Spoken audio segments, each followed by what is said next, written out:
ये कथा बहुत पुरानी है। एक बार शीतला माता ने सोचा कि चलो आज देखूं कि धरती पर मेरी पूजा कौन करता है, कौन मुझे मानता है। यही सोचकर शीतला माता धरती पर राजस्थान की डुंगरी गांव में आई और देखा कि इस गांव में उनका मंदिर नहीं है और ना ही उनकी पूजा होती है। माता शीतला गांव की गलियों में घूम रही थी। तभी एक मकान के ऊपर से किसी ने चावल का उबला पानी नीचे फेंक दिया। उबलता पानी शीतला माता के ऊपर गिरा, जिससे कि माता के शरीर में फफोले पड़ गए। शीतला माता के पूरे शरीर में जलन होने लगी। वो गांव में इधर उधर भाग भाग के चिल्लाने लगी, अरे मैं जल गई, मेरा शरीर तप रहा है, कोई मेरी मदद करो। लेकिन उस गांव में किसी ने माता की मदद नहीं की। वहीं अपने घर के बाहर एक कुम्हारन महिला बैठी थी। उस कुम्हारन ने देखा कि वो बूढ़ी माई पहले से ही बहुत जल गई है। उसके पूरे शरीर में तपन है, पूरे शरीर में फफोले पड़ गए हैं। वो तपन को सहन नहीं कर पा रही है। तब उस कुम्हारन ने कहा कि माँ तू यहाँ आकर बैठ जा, मैं तेरे शरीर के ऊपर ठंडा पानी डालती हूँ। कुम्हारन ने उस बूढ़ी माई पर खूब सारा ठंडा पानी डाला और बोली, हे माँ, मेरे घर में रात की बनी हुई रबड़ी रखी है, थोड़ा दही भी है, तू दही राबड़ी खा ले। जब बूढ़ी माई ने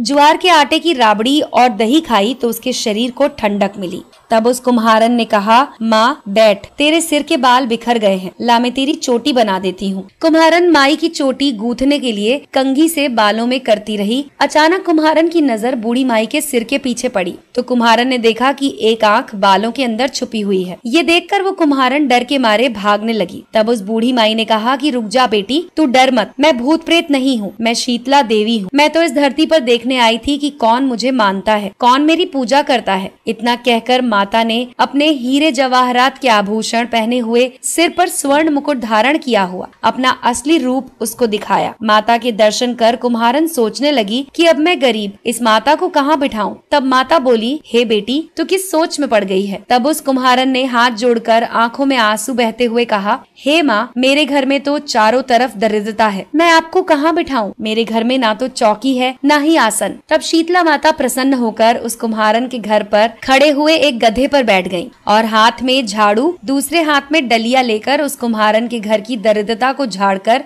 उस डलिया में भरकर फेंक दिया। उस कुम्हारन से कहा कि बेटी, मैं तेरी सच्ची भक्ति से प्रसन्न हूँ, अब तुझे जो भी चाहिए मुझसे वरदान मांग ले। कुम्हारन ने हाथ जोड़कर कहा कि माता, आप इसी गांव में स्थापित होकर यहीं रहो और जिस प्रकार आपने मेरे घर की दरिद्रता दूर की है, वैसे ही जो भी होली के बाद सप्तमी को भक्ति भाव से पूजा कर आपको ठंडा जल, दही और बासी ठंडा भोजन कराए, उसके घर की दरिद्रता को साफ करना और उसकी पूजा को जरूर स्वीकार करना। नारी जाति का अखंड सुहाग रखना, उसकी गोद हमेशा भरी रखना। साथ ही जो पुरुष शीतला सप्तमी को नाई के यहाँ बाल ना कटवाए, धोबी को कपड़े ना धुलाए और पुरुष भी आप पर ठंडा जल चढ़ाए, नारियल का फूल चढ़ाए, तो आप उसके धंधे और व्यापार में कभी दरिद्रता ना आने देना। तब माता ने तथास्तु कहा और उस कुम्हारन को वरदान दिया और ये कहा कि मेरी पूजा का मुख्य अधिकार इस धरती पर सिर्फ कुम्हार जाति का होगा। उसी दिन से डुंगरी गांव में शीतला माता स्थापित हो गई और उस गांव का नाम हो गया शील की डुंगरी। शील की डुंगरी में शीतला माता का मुख्य मंदिर है। शीतला सप्तमी पर वहाँ बहुत बड़ा मेला लगता है। इस कथा को सुनने के बाद घर की दरिद्रता का नाश होने के लिए शीतला माता से सभी लोग मनोकामना करें और शीतला माता से मनोकामना में मांगे कि आपकी दरिद्रता